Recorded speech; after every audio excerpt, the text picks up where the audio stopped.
हाय। हम लोग class 10th की हिस्ट्री को कंटिन्यू कर रहे हैं। क्लास 10th के हिस्ट्री में chapter number 4 the age of industrialization उसको कंटिन्यू कर रहे हैं। इसमें ऑलरेडी हम लोग 4 पार्ट बना चुके हैं। ये 5th पार्ट है, 5th वीडियो है। और इससे पहले के पार्ट्स में हम लोग देखें कैसे मैनचेस्टर इंडिया आता है, मतलब ब्रिटेन जो है इंडिया में सामान फिनिश्ड गुड्स बेचना शुरू कर देता है और शुरुआती दौर की इंडस्ट्रीज़ वगैरह सब इंडिया में भी सेटअप होनी शुरू हो जाती है। आज के डेट में हम लोग देखेंगे कि इंडियंस जो एंटरप्रेन्योर थे, जिन लोगों ने शुरुआती दौर में इंडिया में जो इंडियन थे और इंडिया में इंडस्ट्री फैक्ट्रीज वगैरह सब जो है सेटअप करने लगे, तो इन लोगों के पास पूंजी कहाँ से आया, इन लोगों के पास कैपिटल कहाँ से आया और वो कौन कौन से इंडस्ट्रियलिस्ट थे जो शुरुआती दौर में इंडिया में इन्वेस्टमेंट करना शुरू कर दिए थे और इनके पास वर्कर्स कहाँ से आया, जो इन सब इंडस्ट्रीज फैक्ट्रीज में वर्कर्स कहाँ से आया। और फाइनली हम लोग आखिरी में देखेंगे कि इंडियन इंडस्ट्रियल ग्रोथ का पेक्युलरिटीज क्या था, मतलब कैसे इंडिया में इंडस्ट्रियल ग्रोथ हुआ जो कि इंडियंस लोगों ने किया और इंडिया में हुआ। तो इन सब चीज़ों को हम लोग देखने की कोशिश करेंगे। तो आइए आज का जो टॉपिक है, first topic the early entrepreneurs. Entrepreneurs बोला जाता है बिजनेसमैन को जो इन्वेस्टमेंट करता है इस रिस्क पर कि प्रॉफिट बनाना है और रिस्क लेता है प्रॉफिट बनाने के मकसद से, मतलब इंडस्ट्री फैक्ट्री कारखाने सेटअप करता है। तो देखिए क्या है, the history of trade from the late 18th centuries when the British in India began trade with China. The history of trade start from the late 18th century। बोला जाए 18th centuries के आखिर से ही इंडिया में trade की जो दौर शुरू हो जाता है। When British in India began trade with China, जब ब्रिटिशियर्स चाइना से ट्रेड शुरू करते हैं। इसमें होता क्या है कि जब ब्रिटिशियर्स चाइना से ट्रेड शुरू कर देते हैं तो बहुत सारे इंडिया के जो बिजनेसमैन होते हैं वो लोग इन सब ट्रेड में इन्वॉल्व होते हैं। इंडिया और चाइना के बीच जो ट्रेड होता है, ओपियम का होता है, टी का होता है, सिल्क का होता है, तो इन सब ट्रेड्स में बहुत सारे इंडियन लोग भी बिजनेस में इन्वॉल्व थे। इन सब बिजनेस में बहुत सारे लोग प्रॉफिट कमाते हैं और उन सब प्रॉफिट से जब इन लोगों को मौका मिलता है, अच्छे इनके पास कैपिटल्स होते हैं, पूंजी होता है, और जब इन लोगों को इंडिया में बिजनेस में इन्वेस्टमेंट करने का मौका मिलता है तो इस मौके का फ़ायदा उठाते हैं और इंडस्ट्रीज फैक्ट्रीज वगैरह शुरू करते हैं। तो लिखा हुआ है, फिर से शुरू करते हैं। The history of trade start from the late 18th centuries when the British in India began trade with the China। India में जो ब्रिटिशियर्स थे चाइना से जो ट्रेड शुरू करते हैं वहीं से इंडियन एंटरप्रेन्योर्स की कहानी शुरू होती है। Some of the businessmen who were involved, देखिए, some of the businessmen who were involved in this trade had a vision of developing industrial enterprises in India. बोला जा रहा है इसमें इस ट्रेड में जो बहुत सारे बिजनेसमैन इन्वॉल्व थे जो कि इंडिया और चाइना के ट्रेड में इन्वॉल्व थे और अच्छा खासा पैसा कमाए थे, ये चाहते थे, ये इनके पास विजन था कि इंडिया में इंडस्ट्रीज फैक्ट्रीज वगैरह सब इन्वेस्टमेंट की जाए और इन सब चीज़ इंडस्ट्रीज फैक्ट्रीज खोली जाए और इन सब चीज़ों में इन्वेस्टमेंट की जाए। इन बंगाल, देखिए बंगाल में Dwarkanath Tagore made his fortune in trade with China.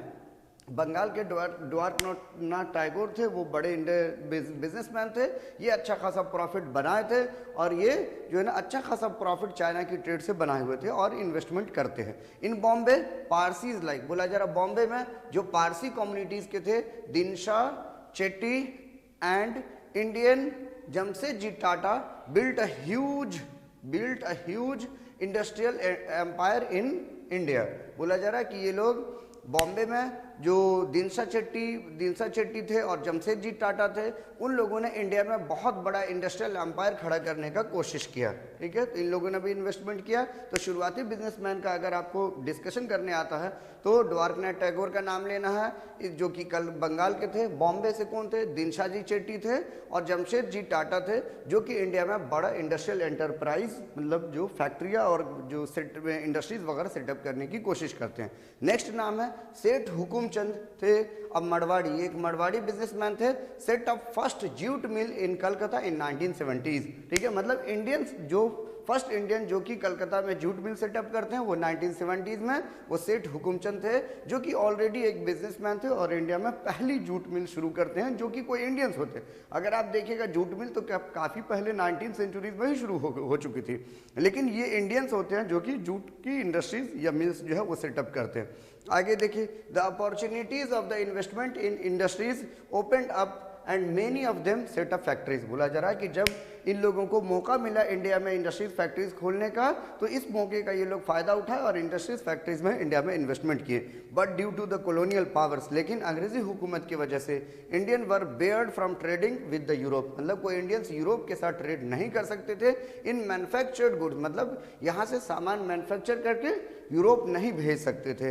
And had to export the raw material and food grain, और इन लोगों को क्या भेजना पड़ता था, यहाँ से सिर्फ रॉ मटेरियल एक्सपोर्ट कर सकते थे और फूड ग्रेन वगैरह सब ही एक्सपोर्ट कर सकते थे। क्यों? अब देखिए जैसे फूड ग्रेन में जैसे रॉ कॉटन है, ये सब products raw cotton, opium, wheat, Indigo, यही सब जो ब्रिटिशर्स को रिक्वायर्ड होता था वही सेट जो है यहाँ से एक्सपोर्ट कर सकते थे। कोई फिनिश्ड गुड्स, मतलब इंडिया का कोई इंडियन बिजनेसमैन फिनिश्ड गुड्स जो है ब्रिटेन एक्सपोर्ट नहीं कर सकते थे, सिर्फ रॉ मटेरियल और फूड ग्रेन ही एक्सपोर्ट कर सकते थे। तो इंडियन इंडस्ट्रियलिस्ट तो इन्वेस्टमेंट किए, लेकिन शुरू में बहुत सारी लिमिटेशन थी, लेकिन आगे चल करके ये सब लिमिटेशन बदल जाएगी जब फर्स्ट वर्ल्ड वॉर का मौका आएगा। फर्स्ट वर्ल्ड वॉर के टाइम में जब ब्रिटेन की इंडस्ट्रीज सब जो बिजी हो जाएगी वॉर प्रोडक्ट्स और वॉर इक्विपमेंट्स वगैरह सब मैन्युफैक्चर करने में, तो इंडियंस लोगों को एक जो है मौका दिया जाएगा, इंडियंस लोगों को मौका मिल जाएगा कि ब्रिटेन की इंडस्ट्रीज को सपोर्ट करें। जैसे ब्रिटेन से भी बहुत सारा इंडिया में डिमांड आएगा, इंडियन इंडस्ट्रिस्ट लोगों को बनाने के लिए मौका दिया जाएगा। इंडियन इंडस्ट्रिस्ट उस टाइम में क्लोथ बनाते हैं, इसके अलावा जूट बैग बनाते हैं, बूट्स वगैरह बनाते हैं, या और भी वॉर प्रोडक्ट्स जो है वो इंडियन इंडस्ट्रीज को, जब फर्स्ट वर्ल्ड वॉर की वजह से यूरोप में और ब्रिटेन की इंडस्ट्रीज फैक्ट्रीज बिजी थी, डिमांड्स बहुत ज़्यादा था, उनसे प्रोडक्शन नहीं हो रहा था, तो वो इंडिया के इंडस्ट्रिस्ट को वो डिमांड देते हैं, मतलब उनको ऑर्डर देते हैं और इंडियन इंडस्ट्रिस्ट बनाती है ब्रिटेन के लिए या फर्स्ट वर्ल्ड वॉर की प्रोडक्ट्स वगैरह। उस वक्त इन लोगों को अच्छा खासा मौका मिलता है और फर्स्ट वर्ल्ड वॉर के दौरान ही अच्छी खासी इंडस्ट्रीज इंडिया में सेटअप हो जाती है और बहुत सारे लोगों को मौका मिलता है इंडस्ट्रिस्ट को ग्रो करने का, और उसके बाद से कभी ये लोग पीछे मुड़ करके नहीं देखते। ठीक है, तो यहाँ देखिए हम ये सब देख लिए कि शुरुआती दौर के बिजनेसमैन कौन कौन थे और इनको ये सब पैसा कहाँ से बनाए थे, इनके पास पैसा, कैपिटल या पूंजी कहाँ से आया इंडस्ट्री फैक्ट्रीज में सेटअप करने का, को क्या क्या नाम था इनका, किन किन चीज़ों में ये किए। उसके बाद हम देखें कि जो जब इन लोगों को अपॉर्चुनिटीज़ मिला, मौका मिला, तो ये लोग इन्वेस्टमेंट किए, लेकिन शुरुआती दौर में ये सब क्या बना सकते थे, तो कोई फिनिश्ड प्रोडक्ट्स यहाँ से नहीं भेज सकते थे, फूड ग्रेन और बाकी रॉ मटेरियल ही कर सकते थे।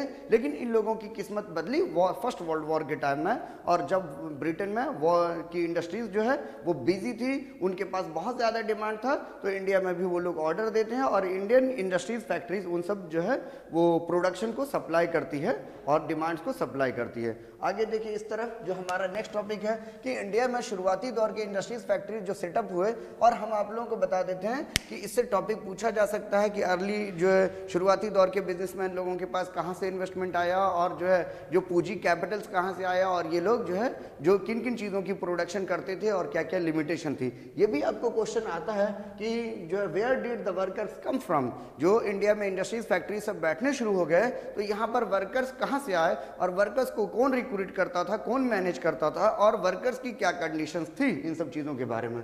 तो देखिए क्या है, as the factories started expanding, जैसे जैसे इंडिया में फैक्ट्रीज वगैरह सब जो है वो बढ़ने शुरू हो गए, the demand for worker increased, मतलब कि वर्कर्स का डिमांड भी बढ़ गया। Most of the workers come from the neighbouring district in search of the work, मतलब जैसे जैसे इंडस्ट्रीज फैक्ट्रीज सब जो बैठनी शुरू हो गई और वर्क वगैरह सब इंक्रीज हुआ, जो वर्कर्स की डिमांड बढ़ने लगी, वर्कर्स की डिमांड बढ़ने लगी, तो आसपास के डिस्ट्रिक्ट से, आसपास के जगहों से वहाँ पर लोग आने शुरू हो गए वर्क की तलाश में। अब इतना लोग आसपास की जगहों से इतने ज़्यादा बढ़ गए कि जितना वर्क नहीं था उससे ज़्यादा जो वर्कर्स थे, तो इस वजह से और भी प्रॉब्लम सब आई। अब यहाँ देखिए, as the news of the employment of spread, जैसे ही शहरों में जो एम्प्लॉयमेंट का, शहरों में काम का खबर जो है, शहरों में काम है इसका खबर गांव में या दूर दराज फैलने लगा, इंडस्ट्रीज फैक्ट्रीज खुलने की वजह से शहर में काम वगैरह सब बढ़ने शुरू हो गए, काम मिलने शुरू हो गए, और इसका न्यूज़ गांव में या दूसरे जगहों पर, आसपास के जगहों पर फैलने लगी। देखिए, workers travelled great distance in search of work in the mills, दूर दराज से जो है वर्कर्स जो है अब शहरों की तरफ मूव करने लगे काम की तलाश में। अब आगे देखिए, the number of seeking work were always more than the job available, मतलब अक्सर ये हुआ करता था कि इतने वर्कर्स आ जाते थे शहरों में कि जितनी वर्कर्स भी नहीं थी, तो बेरोजगारी और जो है ना बाकी चीज़ों की अनएम्प्लॉयमेंट और भी अदर प्रॉब्लम जो यहाँ पर फेस करना शुरू हो गया। Most of the industrialist employed a जॉबर, ज़्यादातर इंडस्ट्रियलिस्ट जो है वो जॉबर एम्प्लॉयड करते थे, मतलब कि एक आदमी को वो अपॉइंट करते थे कि जो है ना लोगों को नौकरी पर रखने के लिए। वो जॉबर्स का काम होता था, वो अपने दूर दराज से वर्कर्स को हायर कर करके लाते थे और जो है ना इन जॉबर्स को स्पेशली जो इंडस्ट्रियलिस्ट हुआ करते थे वो इन लोगों को जो है घर दिया करते थे या और भी मनी वगैरह से हेल्प वगैरह क्या करते थे। तो जॉबर्स का काम था वर्कर्स को एम्प्लॉय करना, वर्कर्स को हायर करना इंडस्ट्री फैक्ट्रीज में काम करने के लिए। देखिए तो जॉबर भी आपको पूछा जा सकता है। Most of the industrialist employed a jobber and their task was to recruit the new workers. Jobbers का काम था कि नए वर्कर्स को कंपनी फैक्ट्रीज में काम के लिए हायर करना। Industrialist help the jobber to settle down. Industrialist जो है जो जॉबर्स को फैसिलिटीज देते थे वहां रहने के लिए and provided with the money, ठीक है, इन नीड, और इनको जब जरूरत होती थी तो ये इंडस्ट्रियलिस्ट जॉबर्स को पैसा वगैरह भी टाइम पर दिया करते थे, ठीक है। अब जो इंडस्ट्री फैक्ट्री में भी जॉब उन्हीं सब लोगों की लगती थी कि जिनके कोई ना कोई जानने वाले होते थे, जिनके रिलेटिव होते थे, जिनके फ्रेंड होते थे, उन्हीं लोगों को जॉब वगैरह लगा करता था। अब वैसा ही जो वर्कर्स का प्रॉब्लम बढ़ना शुरू हो गया, हाउसिंग प्रॉब्लम, सैनिटेशन प्रॉब्लम, जो सब प्रॉब्लम हम देखे थे कि यूरोप में जब इंडस्ट्रीज फैक्ट्रीज फैलने शुरू हो, जो स्प्रेड होनी शुरू हो गई, तो वर्कर्स के साथ क्या प्रॉब्लम था, तो सेम सिचुएशन यहाँ भी होगा। इसमें कोई ऐसा कोई अलग या पिकुलियर कोई चीज़ नहीं होगा कि जब वर्कर्स बढ़ने लगे, अनएम्प्लॉयमेंट बढ़ने लगी, लॉन्ग आवर तक इन लोगों से वर्क करवाए जाने लगे, हाउसिंग की प्रॉब्लम थी, सैनिटेशन की प्रॉब्लम थी, ये सब जो कंजेशन की प्रॉब्लम थी, ये सब प्रॉब्लम धीरे धीरे बढ़नी शुरू हो गई। तो वर्कर्स के प्रॉब्लम के बारे में पूछे तो आप लिख सकते हैं ये चीज़ जो हम लोग पहले भी पढ़े थे। अब देखिए नेक्स्ट हमारा टॉपिक है the peculiarities of the industrial growth. मतलब इंडिया में जो इंडस्ट्रियल ग्रोथ हुआ वो पिक्युलियर हुआ। पिक्युलियर कहने का मतलब कि पैटर्न से अलग हुआ, जैसे यूरोप में हुआ या और भी जो दूसरी जगहों पर जो इंडस्ट्रियल ग्रोथ हुआ, इंडिया में उससे अलग हुआ। तो इंडिया में इंडस्ट्रियल ग्रोथ कैसे अलग हुआ, तो देखिए the pattern of industrial growth in India was affected by a series of changes. बोला जा रहा है इंडिया में जो इंडस्ट्रीज फैक्ट्रीज सब बैठनी शुरू हो गई और इंडस्ट्रीज फैक्ट्रीज के नंबर मल्टीप्लाइड होने शुरू हो गए, ग्रोथ होना शुरू हो गया इंडस्ट्रीज फैक्ट्रीज का, तो ये ग्रोथ बहुत सारे चेंजेस से अफेक्ट हुआ। मतलब यहाँ पर बहुत सारी चेंजेस हुए और जिससे इंडस्ट्रियल ग्रोथ अफेक्ट हुआ। क्या सब चेंजेस था, तो देखिए अर्लियर शुरुआती दौर में yarn produced by the Indian spinning mill, मतलब इंडिया में अच्छे किस्म के धागे बनाए जाते थे। जो धागे का इस्तेमाल इंडिया में भी जो हैंडलूम में इस्तेमाल किया जाता था, हाथों से कपड़े वगैरह बुनने में, और चाइना वगैरह में भी एक्सपोर्ट किया जाता था शुरुआती दौर में। लेकिन आगे देखिए क्या लिखा हुआ है, earlier the yarn produced by the Indian spinning mill was used by the handloom weavers in India and was exported to China. China भी एक्सपोर्ट किया जाता था और इंडियन स्पाइनिंग मिल्स में भी यूज किया जाता था। When the स्वदेशी मूवमेंट gained support, जब इंडिया में 1905 और 1906 में स्वदेशी मूवमेंट शुरू हुआ बंगाल के पार्टीशन के खिलाफ, लोग जब फॉरेन गुड को बायकॉट करने लगे तो क्या हुआ, देखिए nationalist बायकॉटेड the foreign cloth. India के लोग जो थे, जो फॉरेन क्लोथ को, जो ब्रिटेन या यूरोप की सामान थी या चाइनीज सामान, सबको लोग जो है ये करने लगे, बायकॉट करना शुरू कर दिए। तो अब आगे देखिए जब लोग फॉरेन मेड क्लोथ को या फॉरेन गुड्स को बायकॉट करने लगेंगे तो ज़रूरत होगी इंडिया में खुद ही प्रोडक्शन करें। तो इन सब चीज़ों की वजह से भी इंडस्ट्रियल ग्रोथ को बढ़ावा मिला। इंडस्ट्रीज फैक्ट्रीज भी उस दौरान थोड़े बहुत जो है वो सेटअप किए गए। क्यों, क्योंकि जब हम फॉरेन गुड्स को बायकॉट कर रहे हैं तो हमारे पास वो अल्टरनेट होना चाहिए ना कि हमारे ज़रूरत के हिसाब से प्रोडक्शन की जाए। तो इंडिया में स्वदेशी मूवमेंट की वजह से भी थोड़ा बहुत इंडस्ट्रियल ग्रोथ हुआ। अब नेक्स्ट देखिए फ्रॉम 1906, बोला जा रहा है 1906 से Indian yarn export to China decline. मतलब इंडिया से जो धागे एक्सपोर्ट किए जाते थे कहाँ, चाइना में, तो वो सब जो है वो डिक्लाइन हो गया, कम हो गया, क्योंकि इंडिया में ही जो प्रोडक्शन के लिए ये ज़रूरत पड़ने लगी और इंडिया में ही इंडस्ट्रीज फैक्ट्रीज में इन सब चीज़ों की ज़रूरत पड़ने लगी तो एक्सपोर्ट डिक्लाइन हो गया। मतलब इंडिया के यार्न इंडियन मिल्स में ही वो ज़रूरत पड़ने लगे तो एक्सपोर्ट जो है वो कम हो गया।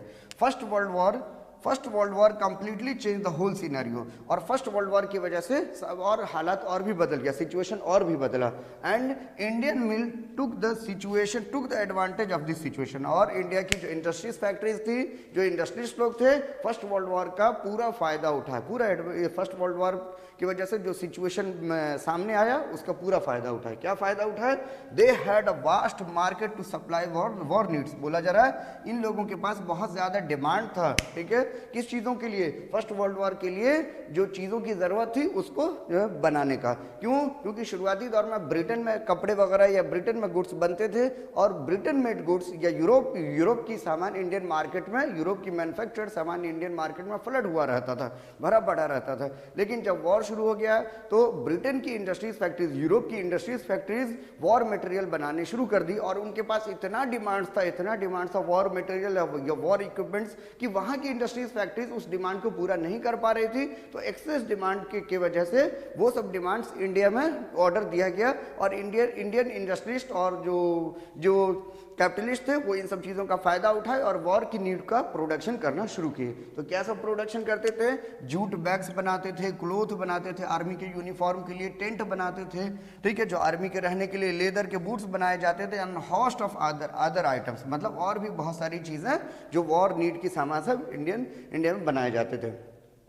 The industrial production boomed over the years, बोला जा रहा है कि कुछ सालों में इंडिया में इंडस्ट्रियल प्रोडक्शन काफ़ी तेज़ी से बढ़ी and the Manchester could never capture the old position in the Indian market. बोला जा रहा है फर्स्ट वर्ल्ड वॉर के बाद से, जो फर्स्ट वर्ल्ड वॉर की वजह से जो सिचुएशन हुआ कि इंडिया में इंडस्ट्रीज फैक्ट्रीज वगैरह सब बड़े पैमाने पर सेटअप हुए, इंडस्ट्रियल प्रोडक्शन इंडिया में बढ़ गया।